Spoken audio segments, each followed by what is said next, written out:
반갑습니다. 역사 2.0입니다. 자, 이번 3번 학습지에서는 국가의 성립과 발전 부분을 함께 공부해 보도록 하겠습니다. 국가의 성립과 발전 중에서도 특히 중국사 부분을 함께 진행해 보도록 하겠습니다. 지난 1번 영상에서 한, 중, 일, 유목민족의 역사를 각각 나눠서 공부하겠다라는 내용을 했던 거 기억하십니까? 네, 그 중에서 중국사 부분 이제 시작해 보도록 하겠습니다. 3번으로 돌아와 주시고요. 자, 중국 역사 문헌에 기록되어 있는 최초의 국가는 하나라입니다. 우리가 이번 학습지에서 중국의 청동기 문화, 얼리터운 문화 부분을 보면 하나라로 추정된다라고 얘기를 했던 부분이 있었죠. 기록상에 남아있는 최초의 국가는 중국 역사의 최초의 국가는 하나라입니다. 기원전 2070년부터 1600년경으로 추측을 하고 있지만 현재로서는 명확하게 확정지은 것은 아닙니다. 중국 역사에서 명확하게 나타나는 최초의 국가는 기원전 1600년의 상나라입니다. 기원전 1600년부터 1046년까지 존재했던 상나라는 재정일치 사회의 모습을 보여주었습니다. 재정일치란 정치 지배자와 종교 지배자가 일치하는 것을 말하는 것이죠. 최고 지배자는 정치를 하는 과정에서 나라의 주요 정치를 하는 과정에서 점을 쳤습니다. 이때 점을 치는 과정에서 거북이 등껍질이나 동물뼈를 불에 지지고 글로 새기는 의식을 행했는데요. 이 과정에서 남아있는 글자를 갑골 문자라고 합니다.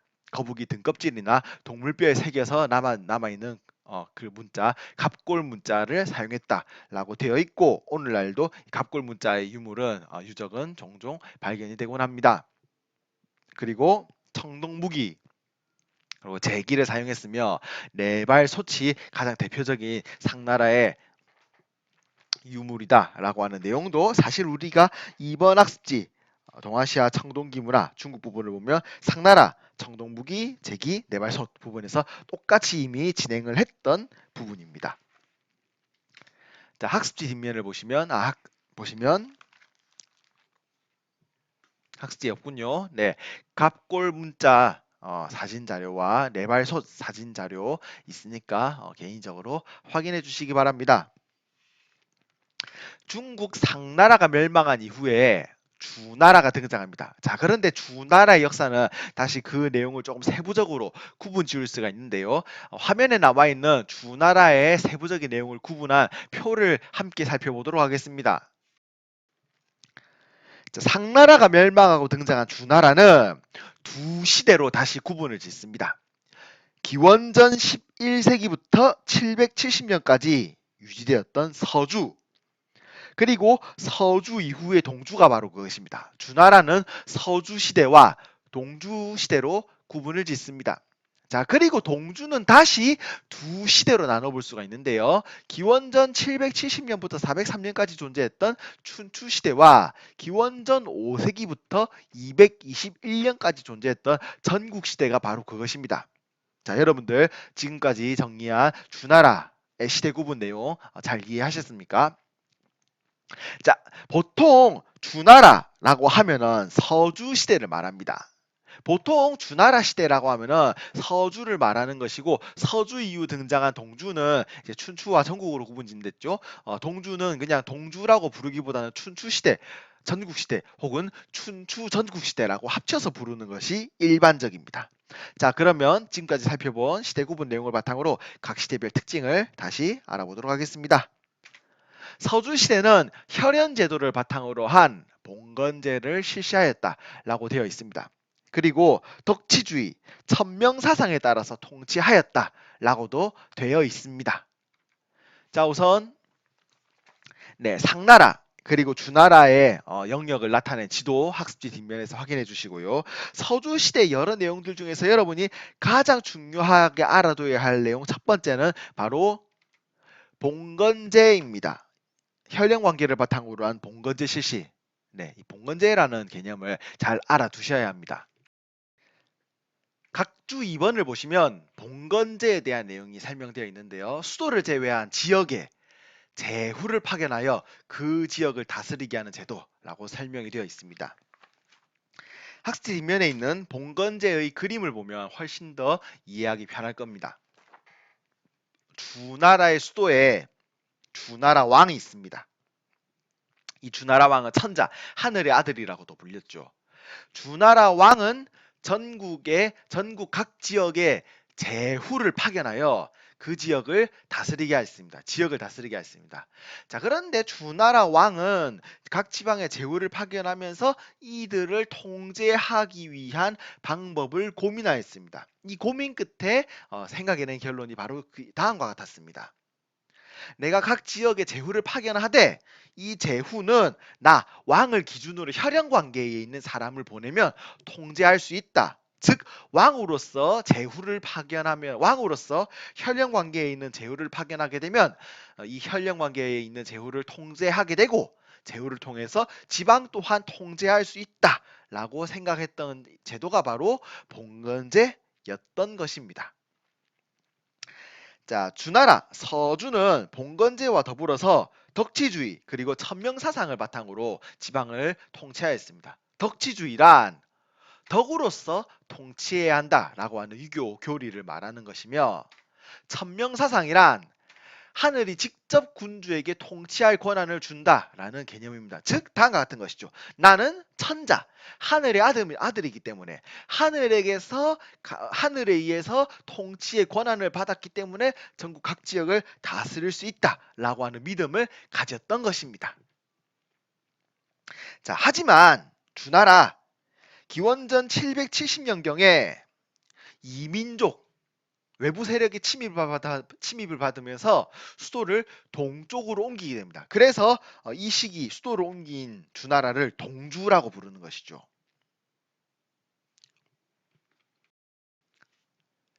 수도를 동쪽으로 옮긴 주나라 동주는 점차 지방 제후 세력에 대한 통제력을 상실해 갔습니다. 지방 제후 세력에 대한 통제력을 상실한 이유는 바로 다음과 같습니다. 자, 처음에는 왕이 자신의 친척 관계, 혈연 관계의 제후를 지방으로 파견합니다. 하지만 시간이 지나면 지날수록 중앙에 있는 왕과 각 지방에 있는 제후 간의 혈연 관계는 점차 약해질 수밖에 없었던 것입니다. 지금이야 A 왕과 B 제후가 사촌 형제 관계, 육촌 형제 관계가 되겠지만은 10년이 지나고 20년이 지나고 50년이 지나면은 더 이상 그 관계가 그 정도로 가깝게 유지되지가 않는 것이죠. 시간이 흐르면서 점차 주 왕실은 지방에 대한 통제력을 상실하게 되고 각 지방에 여러 제후들이 등장하게 됩니다. 이 여러 제후들 중에서 특히 세력이 강했던 5제후를 춘추오패라고 부르게 되고, 이들이 전국 정치의 상황을 주도했던 시대를 춘추시대라고 부릅니다. 춘추라고 하는 역사책에 기록되어 있다고 해서 춘추시대라고 부릅니다. 자, 이 춘추시대 각 지방의 5제후 춘추오패가 전국을 주도합니다. 그러다가 점차 시간이 지나면서 봉건질서, 주나라 왕실과 제후 사이에 그래도 형식적으로나마 맺어져 있던 제후는 왕을 섬겨야 한다라고 하는 봉건질서가 점점 더 무너져 가기 시작합니다. 그리고 강한 제후가 약한 제후를 침략하여 잡아먹는 약육강식의 시대가 열리게 됩니다. 이 시대를 새롭게 전국시대라고 부르게 되고, 이 전국시대 때 각 지방의 강한 세력, 강한 나라가 7개가 등장하는데 이들을 전국칠웅이라고 부릅니다. 자, 춘추시대는 그래도 형식적으로나마 주나라 왕실에 대해서 제후들이 왕으로서 섬기는 태도를 취했다면, 전국시대는 이제 형식적으로나마 섬기는 그런 모습조차도 완전히 사라지게 된 것입니다. 전국 칠웅을 포함한 수많은 나라들은 서로가 끊임없는 전쟁을 하면서 다른 나라를 멸망시키기 위한 노력을 진행합니다. 다른 나라를 멸망시키기 위해서는 우리나라가 강해야 했었죠. 각 나라가.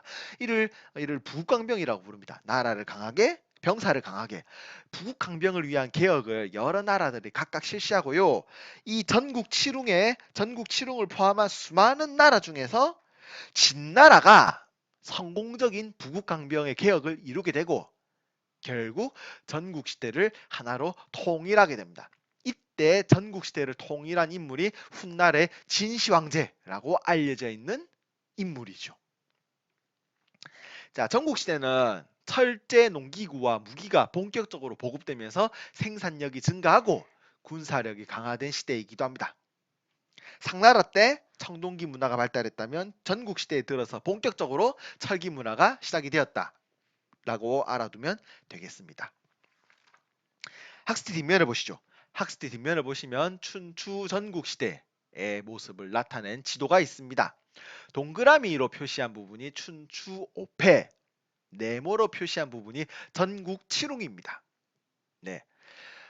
전 주나라가 점차 세력이 쇠퇴하면서 각 지방의 세우들이 독립적인 모습을 띄어가던, 그럼에도 불구하고 여전히 형식적으로나마 주나라를 섬기던 춘추시대, 이제 완전히 봉건적 질서가 무너지고 수많은 나라들끼리 끊임없는 전쟁을 벌였던 전국시대의 모습을 이 지도를 통해서 여러분들이 알아낼 수 있으면은 그 내용을 잘 이해했다고 할 수 있겠습니다.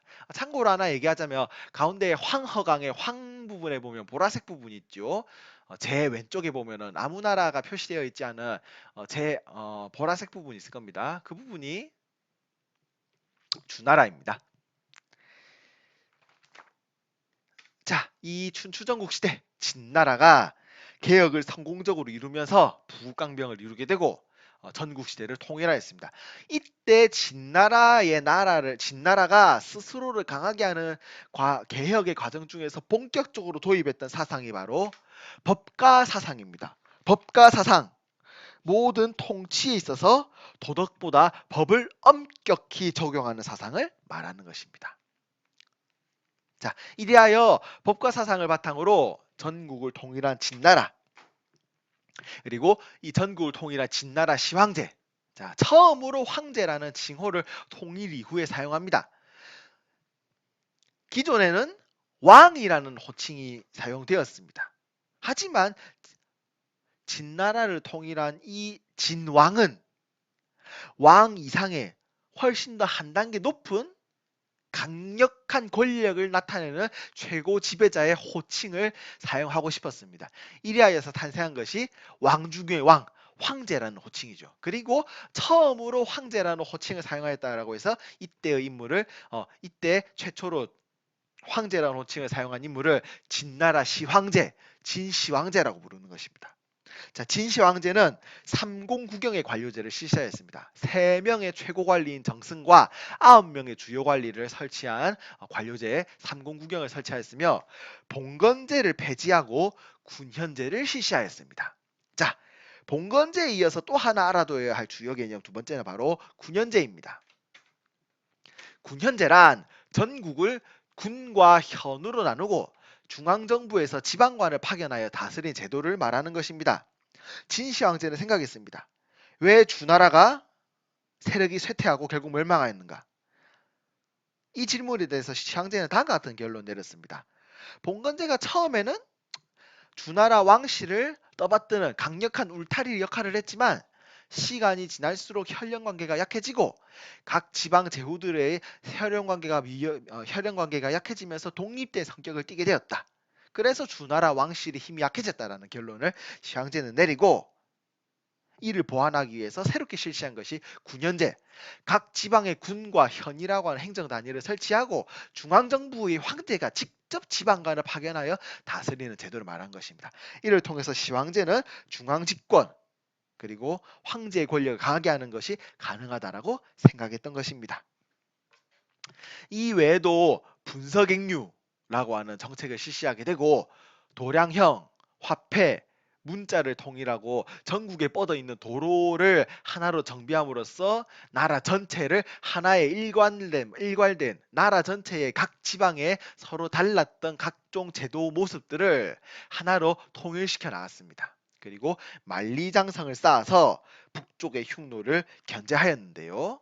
자, 분서객류란 무엇이냐? 진시황제가 수많은 책을 불태우고 유생들을 생매장하면서 황제의 권력을 강화했던 사건을 말하는 것입니다.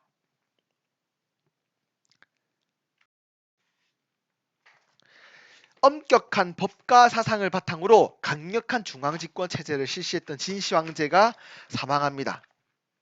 법과 사상이 실시되면서 많은 농민들은 이 엄격한 법과 사상에 대해서 두려움 그리고 불만을 가지고 있었습니다. 하지만 진시 황제의 권력이 워낙 막강했기 때문에 이에 대해서 불만을 표할 수가 없었죠. 하지만 막강한 권력을 휘둘렀던 진시 황제가 사망하면서 오랜 기간 누적되었던 농민들의 분노가 폭발하게 되었습니다. 전국적인 농민 봉기가 발생하게 되었던 것이죠.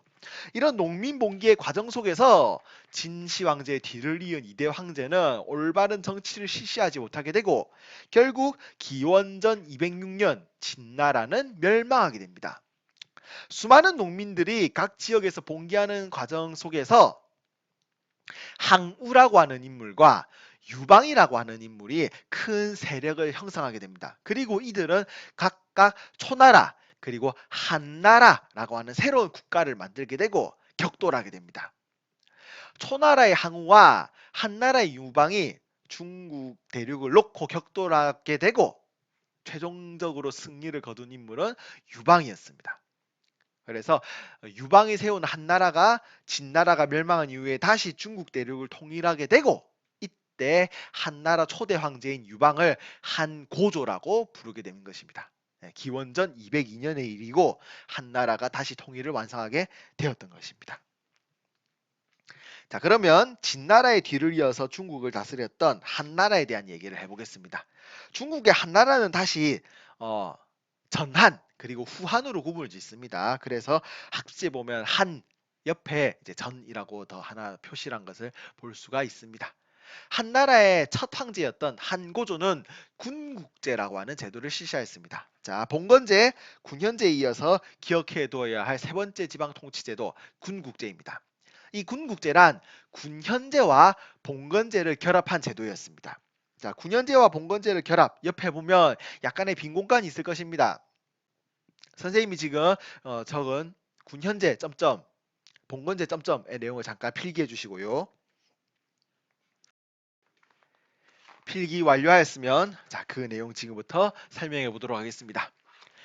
자, 한고조는 군현제와 봉건제를 적당히 결합한 군국제라고 하는 제도를 실시하였습니다. 우선 한나라의 수도, 서울인 수도와 서북쪽에 위치하고 있는 군사지역에는 직접 황제가 군과 현의 지방관을 파견한 군현제를 실시하였습니다. 그리고 그 외의 나머지 지역에는 혈연 관계로 맺어진 제후를 파견한 봉건제를 실시하였습니다. 이렇게 군현제와 봉건제를 적당히 절충하여 실시한 지방 통치제도를 군국제라고 부릅니다. 중국을 통일한 한고조, 북쪽에 새롭게 성장하고 있던 유목민족이었던 흉노와의 전쟁을 벌이게 됩니다. 그리고 흉노와의 전쟁에서 패배한 한고조, 이때 한나라 고조가 흉노와의 전쟁에서 패배한 사건을 평성의 치욕이라고 부르기도 합니다.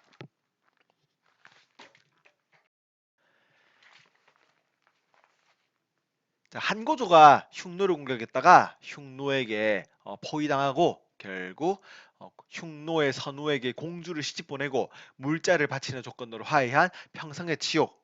자, 평성의 치욕에 대한 자세한 내용은 4번 학습지에서 한 번 더 다룰 테니까 일단은 이런 사건이 발생했구나 정도만 알아두시면 되겠습니다. 자, 여러분들 지금까지 중국의 지방 통치 제도의 모습 크게 세 가지를 배워보았습니다.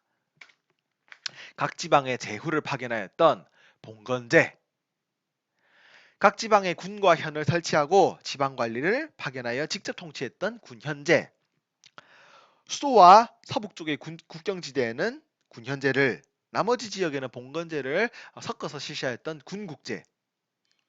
이 세 가지 제도의 모습을 그림으로 표현한 것이 학습지 뒤에 나타나 있습니다. 그래서 각각의 그림을 살펴보시고 그림의 내용과 봉건제, 군현제, 군국제 내용을 서로 연결해서 설명할 수 있도록 여러분들 충분히 연습해 두시기 바랍니다. 자, 한고조에 이어서 알아볼 두 번째 인물은 한무제입니다. 한무제는 한고조가 실시했던 군국제 대신 군현제를 다시 전국적으로 실시하였습니다. 황제가 직접 지방의 관리를 파견하였죠. 그 결과 중앙집권 체제를 완전히 확립하게 되었습니다. 한무제는 또한 유학이라는 학문을 나라의 주요 사상, 국교로 삼게 되고 이 유학을 발전시키기 위해서 유교적인 교양이 있는 인물을 관리로 발탁하는 제도를 실시하였습니다. 유학의 발전 모습에 대해서는 11번 학습지에서 배워보도록 하겠습니다. 한무제는 또한 크게 그 세력 확장에도 적극적으로 나섰습니다. 주변국이었던 흉노, 고조선, 남비에서 각각 공격하게 되고요. 그 결과 크게 영토를 확장하게 됩니다. 흉노, 고조선 공격에 대해서는 우리가 4번 학습지에서 공부를 다시 한번 더 해볼 예정이고요. 남비에서는 오늘날의 베트남 지역을 말하는 것입니다. 자, 하지만 많은 전쟁, 오랜 전쟁 끝에 한무제가 영토를 확장시키는 데 반해서 부작용 또한 있었습니다. 전쟁의 과정 속에서 크게 재정이 악화되는 모습이 나타났던 것이죠. 자, 이외에도 한무제는 장건이라고 하는 인물을 서역, 중국 대륙의 서쪽으로 파견하였습니다. 이때 장건이라는 인물을 서쪽으로 파견하였던 이유는 다음과 같았습니다. 한무제가 흉노와의 전쟁을 앞두고 있었을 때 워낙 흉노의 세력이 막강했기 때문에 이들 흉노에 대하여 함께 싸울 수 있는 세력을 구하기 위하여 장건을 파견하였던 것이 바로 그 목적이었습니다. 학습지 뒷면의 지도를 잠깐 살펴보시기 바랍니다. 자, 장건의 서역 여행로라고 해서 장안에서 서쪽으로 뻗어나간 붉은색 화살표가 있을 것입니다. 장건은 흉노에 맞서 싸우기 위한 동맹 세력을 구하기 위해서 서쪽으로 파견됩니다. 그리고 대월지라고 하는 국가에 도착하게 되죠. 대월지에게 함께 힘을 합쳐서 흉노와 맞서 싸우자라는 제안을 하지만은 결국 거부당하게 되고 장건은 한나라로 돌아오게 됩니다. 이때 대월지로 가는 과정에서 그리고 대월지에서 한나라로 돌아오는 과정에서 흉노에게 붙들려 가지고 약 20년에 가까운 세월을 또 포로 생활을 하게 됩니다. 약 20년 만에 겨우겨우 장건은 중국 한나라의 수도였던 장안으로 돌아오게 되지요. 흉노에 맞서 싸우기 위한 동맹을 구하는 일은 실패로 끝이 나게 되지만 장건이 서쪽을 방문하고 돌아오면서 중국 한나라는 우리 중국인이 서쪽을 방문할 수 있는 길이 있다라는 사실을 깨닫습니다. 이 길을 사막길 혹은 비단길이라고 부릅니다. 그래서 장건이 대월지를 방문하고 돌아오는 과정을 거치면서 중국인들이 서쪽으로 진출할 수 있는 길을 뚫었다. 이 길을 비단길 혹은 사막길이라고 부른다라고 하는 내용을 알아두시면 되겠습니다.